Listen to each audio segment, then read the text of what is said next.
Hello viewers, welcome to my channel. আজ আমি আপনাদের রান্না করে দেখাবো মসুর ডাল দিয়ে পেঁপের ঘন্ট। প্রথমে আমি দুটো পেঁপে নিয়েছি। এরপর পেঁপেগুলো আমি ভালো করে ধুয়ে কেটে নিয়েছি। একটি বাটিতে আমি 1 কাপ পরিমাণ মসুর ডাল নিয়েছি। এরপর চুলায় একটি পাত্র গরম করে নিয়েছি। প্যানটিতে তেল দিয়ে গরম করে নেব। এরপর আমি 5 ফোড়ন দিব, 2টি শুকনো মরিচ ভেঙে দেব, 3টি তেজপাতা দেব। এরপর নেড়ে নেব। আমি পরিমাণ মতো পেঁয়াজ দেব, ভেজে নেব।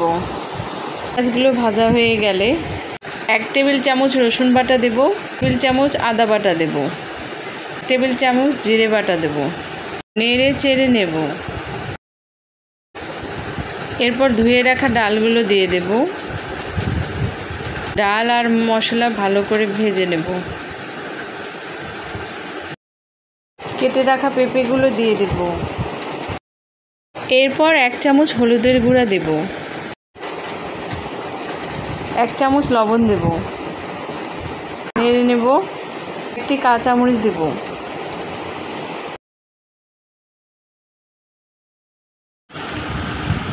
এরপর ঢাকনা দিয়ে ঢেকে দেব। কিছুক্ষণ পর ঢাকনা খুলে ভালোভাবে সবগুলো উপকরণ কষিয়ে নেব। কষানো হয়ে গেলে আমি 4 কাপ পরিমাণ পানি দিব। ঢাকনা দিয়ে ঢেকে দেব।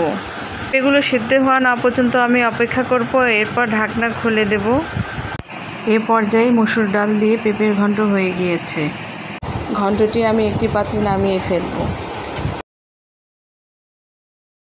হয়ে গেল আমার রান্না করা পেঁপের ঘন্ট। আমার রান্নাটি ভালো লাগলে অবশ্যই সাবস্ক্রাইব করে দেবেন।